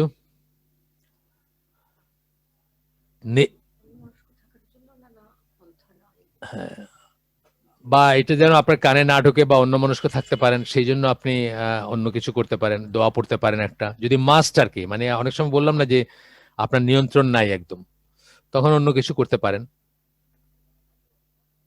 আর কেউ, আর কোন কোয়েশ্চেন? আপনারা আনমিউট চাইলে মুখেও করতে পারেন, ওই মডারেটরকে বললে উনি আনমিউট করে দিবেন। আসসালামু আলাইকুম রাহমাতুল্লাহ। ওয়ালাইকুম সালাম। আসসালামু আলাইকুম রাহমাতুল্লাহ। ওয়ালাইকুম সালাম রাহমাতুল্লাহি ওয়া বারাকাতুহু। জি স্যার, আমার একটা কোয়েশ্চেন ছিল। আখতার হোসেন বলেন। হ্যাঁ বলেন। জি, বলছিলাম স্যার, মানে যেসব বিয়ে বাড়িতে গান বাজনা ইত্যাদি মানে তারা চালায়, এসব বিয়ে বাড়িতে উপস্থিত হয়ে দাওয়াত খাওয়া, এটার বিধান কি? গান বাজনা তো অনেক বড় জিনিস বললেন। যে সমস্ত অনুষ্ঠানে হারাম কিছু হয় বিয়ে বাড়ি সহ। মিউজিক তার একটা, মিউজিক ছাড়াও অনেক কিছু হয়। বেপর্দা মিংলিং হচ্ছে, মেয়েটাকে সাজায় স্টেজে বসায় রাখছে, শালিরা দুলাভাই রে সুরসুরি দিতেছে আয়সা। এই পরিবেশ যেখানে থাকে সেখানে সেই সমস্ত দাওয়াত, সেই সমস্ত বিয়ে অ্যাটেন্ড করা হারাম।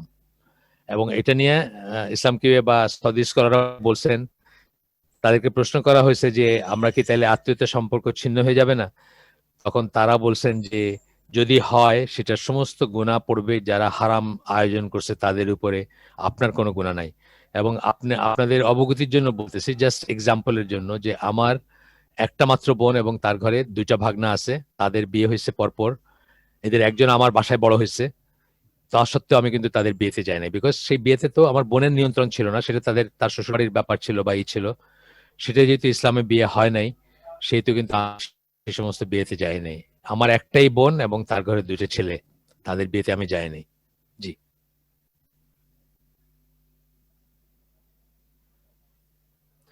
বাধ্যতামূলক যাইতে হইলে এখন তো এটা তো হয়ে গেল আপনার। এরপর প্রশ্ন করছেন, আসসালামু আলাইকুম। ওয়ালাইকুম সালাম। অফিসিয়াল প্রোগ্রাম বাধ্যতামূলক যেতে হবে, কিন্তু সেখানে গান বাজনা আছে, এমত অবস্থায় কি করা? প্রথমত হলো, ভাবিয়া করিও কাজ, করিয়া ভাবিও না। এই চাকরিটা নেওয়ার আগেই আপনার চিন্তা করা উচিত ছিল যে আপনার কি এইরকম জায়গায় যাইতে হবে বা পড়তে হবে কিনা। এখন যদি নিয়ে নিছেন, সিক লিভ নেওয়ার চেষ্টা করবেন। হ্যাঁ, মানে সত্যিকার সিক লিভ বা সত্যিকার একটা মানে অসুস্থতা তো আমাদের সবারই থাকে, মিথ্যা কথা না বলে। অথবা একটু গেলেন, হাজিরা দিলেন, দিয়ে তারপরে চলে আসলেন একটা একটা কাজ করতে বা কোনোভাবে বের হয়ে চলে আসলেন। আসল তো আর সেটা না। আসল সলিউশন হচ্ছে এরকম জায়গায় আপনি চাকরি নিবেনই না। এখন নিয়ে নিছেন, এটা ছাড়া আপনার চলতেছে না জীবন, বা চলবে না, আর কোনো উপায় নাই, চেঞ্জ করার উপায় নাই, তখন এইগুলা করতে পারেন।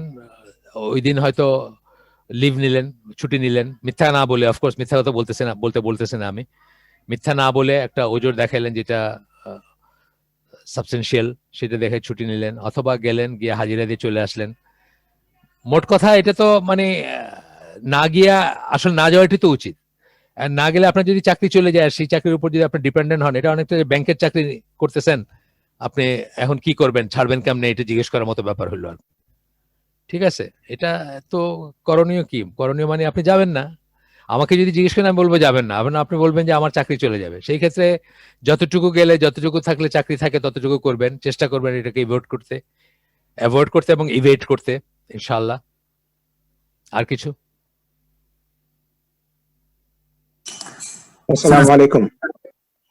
ওয়ালাইকুম সালাম। জি, ওই 6 হাদিসের বইয়ের সংকলন কোনটা ভালো হতে পারে পড়ার জন্য বা কেনার জন্য? আসলে 6 হাদিসের আমরা যেভাবে জানি, 6 হাদিসের কিন্তু সবকটা সিয়াসিত্তা বলতেছেন তো আপনি নিশ্চয়ই, সেটা কিন্তু সবকটা সহি না। সুতরাং আপনি ওইভাবে না কিনে আপনি সহিগুলা আগে কিনেন বা তাহকিক করাগুলা কিনতে পারেন। সহিগুলা যেমন ধরেন সহি বুখারী, সেটা 2টা ইসের থেকে বাইর হয়েছে, তাওহীদ থেকে বাইর হয়েছে, এবং ওই হুসাইন আল মাদানী পাবলিকেশন থেকে বাইর হয়েছে, এগুলো ভালো। সহি মুসলিম তাওহীদ প্রকাশন থেকে বাইর হচ্ছে, আবার ইসের থেকে বের হচ্ছে, মানে অন্যান্য জায়গা থেকেও আছে। বুখারী মুসলিমে আপনি আগে কালেক্ট করেন, তারপরে ওইগুলার তাহকিক করাগুলা কিনবেন। শুধু শুধু তো সন্দেহযুক্ত হাদিস পড়ে আপনার লাভ নাই। আর আপনি যদি ধৈর্য ধরেন, তাহলে আপনি হয়তো জানেন যে সকল সহিহ হাদিসের বিশ্বকোষ বা সংকলন 18 খণ্ডে সৌদি আরবে এই কাজটা করে গেছেন জিয়াউর রহমান আল আজামি, একজন ইন্ডিয়ান স্কলার, সৌদি আরবে সেটেল ছিলেন, লাস্টলি মদিনায় ছিলেন। উনি করে গেছেন আরবিতে, ওইটা আমাদের দেশে ট্রান্সলেট হচ্ছে। ওইটার প্রথম খণ্ডটা বের হয়েছে অলরেডি। আবু বকর জাকারিয়া ভাই, উনি পারমিশন নিয়েছিলেন আগেই, সেটার প্রথম খণ্ডটা বাইর হয়েছে, অলরেডি বাজারে আছে, সকল সহিহ হাদিসের সংকলন। তো এটাও একটা বিকল্প হইতে পারে। কারণ জাল হাদিস, অথবা জাল না হোক, মানে দুর্বল বা অতি দুর্বল হাদিস যেগুলা, আমরা সেগুলাকে সহি থেকে সেপারেট করা আমাদের জন্য, আমাদের মতো লেমেনদের জন্য কষ্টকর। এই জন্য ঢালাভাবে সিয়াসিতে কেনার চেয়ে আমি এইভাবে রিকমেন্ড করবো যে এইভাবে কেনা উচিত আর। জাযাকাল্লাহ খায়ের। জি, আসসালামু আলাইকুম। আগে জানতাম, কিন্তু এখন শুনছি দরুদ শরীফ ছাড়া অন্য দুরুক লাইক দরুদে, আচ্ছা কাইন্ডলি একটু যদি বলা যেত, কারণ খুব কনফিউজ হয়ে আছি। এটার উপর একটা বই আছে, যার উপর একটা প্রোগ্রাম আছে। আমি এটা নিয়ে একটা করছি, সেটা আপনি শুনতে পারেন বা দেখতে পারেন।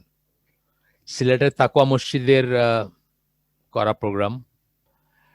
তাহিনের হাতের কাছে থাকলে লিঙ্কটা দিতে পারেন, অথবা উনি উনি কোন গ্রুপে আছেন সেই গ্রুপে আমরা লিঙ্কটা দিতে পারি পরে। সেখানে এটা অনেক কথা আছে সেখানে আপনি মানে দরুদ বানায় নিজেরা, যেমন বালাগাল উলাবি কামালিহি, এটা একেবারেই নিষিদ্ধ একটা জিনিস, বিদাত। এই ধরনের আরো অনেক আছে। সো এগুলো অনেক কথা, এখানে কোয়েশ্চেন আনসার পড়বে না। আপনি ওটা শুনলে বা ওটা দেখলে, ওটা প্রায় ঘন্টাখানেকের প্রোগ্রাম। ওইটা আমি একটা বই ধরে করছি তারানাদের গ্রুপে। আচ্ছা ঠিক আছে, ওই অলরেডি দিয়ে দিচ্ছে। আপনারা এখানে কেউ একজন দিয়ে দিচ্ছেন অলরেডি, এটা লিঙ্কটা দিয়েছেন। এটা দেখলে আপনি ইনশাল্লাহ সেটাই করতে পারবেন। মশিউর রহমান, হ্যাঁ বলেন মশিউর রহমান, অস্ট্রেলিয়া। জি স্যার, ভালো আছেন? জি ওয়ালাইকুম সালাম। জি বলেন।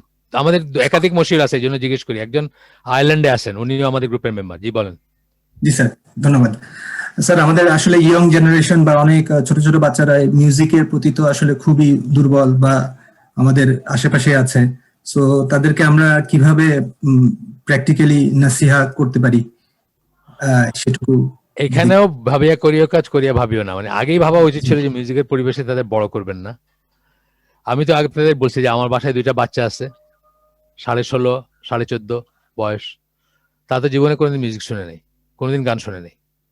মানে যে সেন্সে আমরা গান, যেটাকে আমরা মিউজিক বলি, সেটা শুনে নেই। হয়তো তারা কোনো নাচটা শুনে থাকতে পারে, সেটাও হয়তো খুবই লিমিটেড।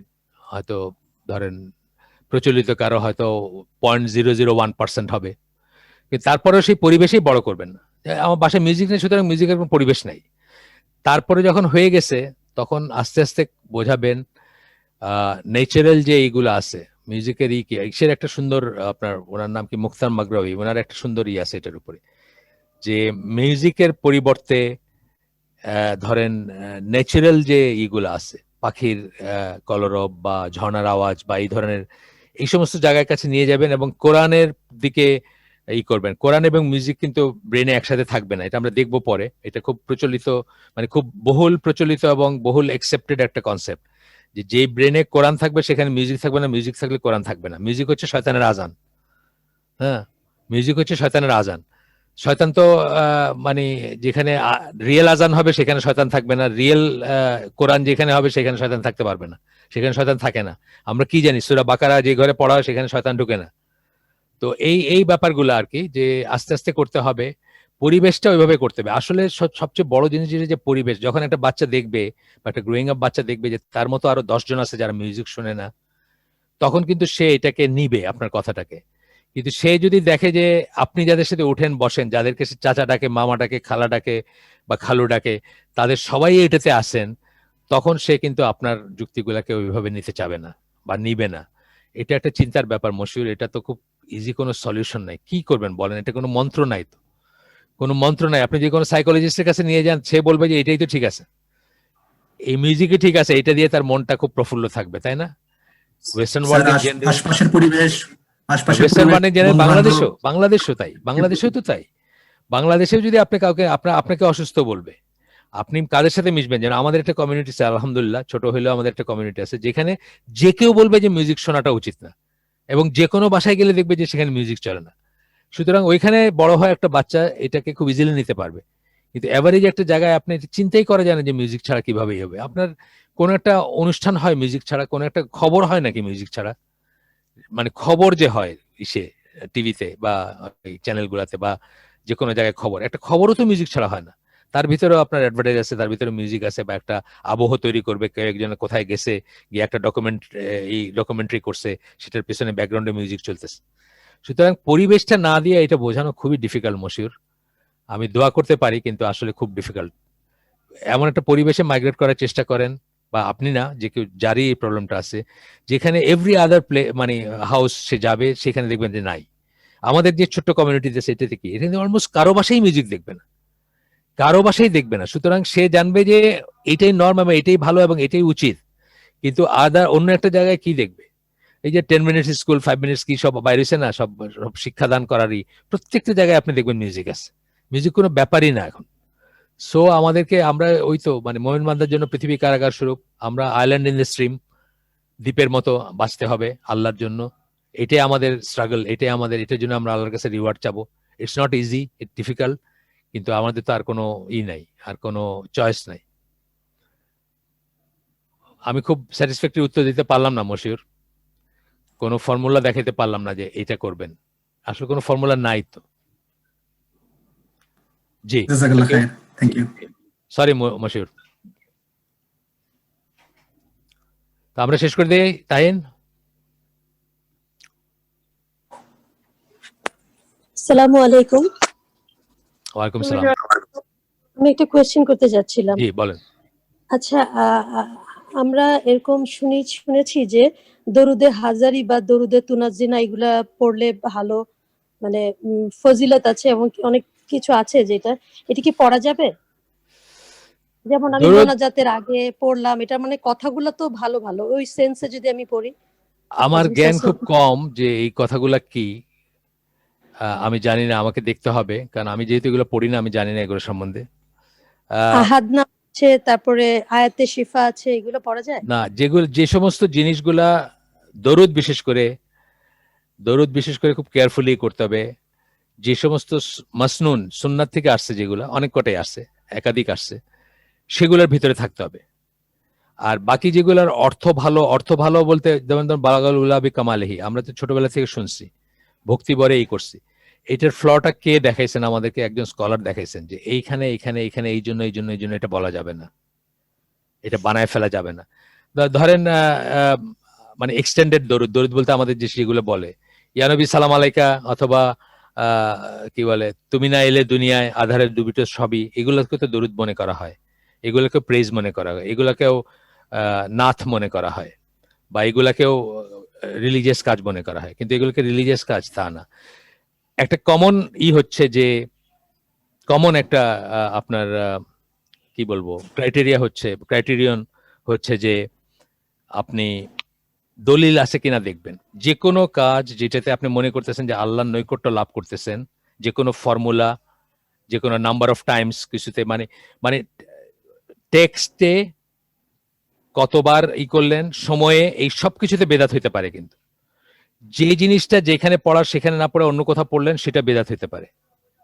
যে জিনিসটা টেক্সট নাই বা কোনো নাই, আপনি একটা জিনিস হচ্ছে যে আপনি আল্লাহর কাছে চাচ্ছেন যে আল্লাহ আমাকে একটা ভালো বাসা কেনার তৌফিক দিও, এটা তো আপনি সাপ্লিকেশন, এটাতে কোনো নাই, এটাতে কিছু করণীয় বর্জনীয় বা এটা করতে পারবেন, হারাম না হইলে এটা ঠিক আছে। কিন্তু যখন আপনি সব হচ্ছে মনে করে কিছু একটা জপতেছেন বা রিপিট করতেছেন, তখন সেটা দলিল লাগবে। যেমন ধরেন সোয়াল আকবার লা ইলাহা ইল্লা আনতা সুবহানাকা ইন্নী কুনতু মিনাজ জালিমিন, এটা দোয়ার সাথে মিশালে দোয়া কবুল হয় এবং এটা রিকমেন্ডেড। কিন্তু যখন আপনি এটাকে 100 লক্ষবার নির্ধারণ করলেন, এই যে সংখ্যায় নির্ধারণ করলেন, করে একটা ফর্মুলা বানায় নিয়ে মনে করলেন যে এটা একটা ফজিলত আছে, তখন এটা নিষিদ্ধ হয়ে গেল, তখন এটা বিদআত হলো। তো আপনি যে দরুদগুলোর কথা বলতেছেন, আমার জ্ঞান নাই, এগুলো টেক্সটগুলো আমার জানা নাই, টেক্সটগুলো জানলে আমি বুঝতাম। তবে দরুদ পার্টিকুলারলি আল্লাহ রসুল যেগুলো শিখাই দিয়ে গেছেন অথবা সাহাবীরা যেগুলো বলতেন, সেটার ভিতরেই সীমাবদ্ধ থাকা উচিত। কারণ এটা হচ্ছে একটা অ্যাক্ট অফ ওয়ার্শিপ, এবং অ্যাক্ট অফ ওয়ার্শিপ যখনই হবে তখনই সেটা দলিল লাগবে। 5টা জায়গার একটা জায়গায় সেই দলিল থাকতে হবে, হয় আল্লাহ বলছেন, না রসুল বলছেন, না রসুল নিজে করছেন, অথবা তার সামনে করা হয়েছে, উনি নীরবে অনুমোদন দিয়েছেন, অথবা সাহাবীরা ঐক্যমত্যের ভিত্তিতে করছেন। এই 5টা উৎসের বাইরে কোনো জায়গা থেকে অ্যাক্ট অফ ওয়ার্শিপ করা যাবে না। এটা হচ্ছে রুল অফ থাম্ব আর কি। কিতাবে যে অনেক কিছু লেখা থাকে যে আল্লাহ তাআলা কিতাব কে লিখছে তার উপরে তো ডিপেন্ড করে। কিতাব আমাদের বাসায় আগে ছিল, কিতাব কথাটার মানেই তো নাই কোনো, কিতাব মানে বই, যে কোনো বই হইতে পারে। আমাদের বাসায় সবসময় নিয়ামুল কোরআন এবং ছিল, এবং নিয়ামুল কোরআন এবং বয়স্তিজর ছিল। পাতায় পাতায় শিরক এবং বিদআত আছে, এগুলোর পাতায় পাতায় আছে। প্রতি পাতায় শিরক বিদআত পাবেন, আপনি শিরক পাবেন, বিদআত পাবেন, বা দুইটা পাবেন অথবা একটা পাবেন। হ্যাঁ, বয়স্তিজরের এক্সটেনশন হচ্ছে আমলে কোরআনী। আমলে কোরআন হচ্ছে তাবিজ লেখার বই, হ্যাঁ, যেটা হচ্ছে শিরক এবং কুফরের সাথে যুক্ত। তো একই কথা, নিয়ামুল কোরআনে আপনি এইভাবে অনেক ভুল জিনিস পাবেন। আবার রিনিউ করে ফেলেন। দোয়া কোথায় কি দোয়া করা যাবে সেটার জন্য বেস্ট বই হচ্ছে হাতের কাছে যেটা পকেট বুক, সেটা হচ্ছে হিসনুল মুসলিম। একটা হিসনুল মুসলিম কিনেন, দেখেন মসনুন দোয়াগুলো আছে, এইগুলো দিয়ে জীবন শেষ করতে পারবেন না, এক্সট্রা দোয়ার দরকার নেই। আচ্ছা, আমি আরেকটা কোশ্চেন করি। এই আহাদনামা যেটা, ওটা আমরা জানি যে আমি জানি না, আমি এটা এটাতে টেক্সট জানি না, আমার জ্ঞান নাই। জানি আগেই না। বলছি আমার জ্ঞান নেই, আপনি আমাকে ওটা দেখাইতে হবে, তবে আমি বলতে পারবো। সুতরাং নেক্সট সেশনে বা অন্য কোনো ভাবে আপনি আমাকে ওটা পাঠায় দেন, আমি দেখে বলবো ইনশাআল্লাহ। আমার জ্ঞান নেই এই সম্বন্ধে। মানে আপনার কাছে কি পাঠাবো? হ্যাঁ দোয়াগুলোর হ্যাঁ নাম হ্যাঁ পাঠাবো? হ্যাঁ, মানে টেক্সট গুলা পাঠায় দিন। আপনি আচ্ছা। কি তারানা রহমানের ইসে থেকে আসছেন, ওই জি হালাকার? জি জি ওনার জি থ্রুতে জি আমার জি কাছে টেক্সট গুলা পাঠায় দিন, আমি দেখে দিব ইনশাআল্লাহ। আপনি যা জি পড়েন, আপনি যা জানতে চাচ্ছেন সেটা পাঠায় দিন। জি, তবে আমি বলবো আর কি, যে শর্টকাট, যেটা আমাদের জীবনের সময় কম, তো জি যেসব জিনিসের ডাউটফুল বা যেসব অথেন্টিসিটি নাই, সেগুলো নিয়ে গবেষণা করার চেয়ে আমি আপনাকে যেটা বললাম, একটা হিসনুল মুসলিম কিনেন, পকেট বুক সাইজের, ওর ভিতর মসনুন দোয়া আছে, এগুলো আপনি শেষ করতে পারবেন না। এই যে আপনি একটু আমলগুলো সকাল সন্ধ্যার আছে, নামটা একটু কাইন্ডলি বলতে পারবেন? একটু হিসনুল লিংকটা মুসলিম, বা কিছু? হিসনুল মুসলিম যে কোনো এসে পাবেন, যে কোনো কাটাবনের বইয়ের দোকানগুলোতে পাবেন। কাহতানি বলে এক ভদ্রলোক, তার করা, বাংলায় ট্রান্সলেট করছেন আবু বকর জাকারিয়া ভাই করছেন। আমার নামে নাম আছে একজনের, মোহাম্মদ এনামুল হক, উনি জাতীয় বিশ্ববিদ্যালয়ের টিচার, ওনারও ট্রান্সলেট করা আছে। ওনারটা পকেট বুক সাইজের, আর আবু বকর জাকারিয়া ভাই যেতে একটু বড় সাইজের, দুইটাই পাবেন আপনি, যে কোনো বিষয়ের দোকানে জাযাকাল্লাহ পাবেন। ভাই। জি, আবু আসসালামু আলাইকুম। বকর জাকারিয়া। আবু বকর জাকারিয়া ভাই, হ্যাঁ, ওনার ট্রান্সলেট করাটা, ওইটা রিকমেন্ড করি আমি, ওইটা বেটার আর কি। জাযাকাল্লাহ। জি, তাহলে আসসালামু আলাইকুম ওয়া রাহমাতুল্লাহি ওয়া বারাকাতুহু।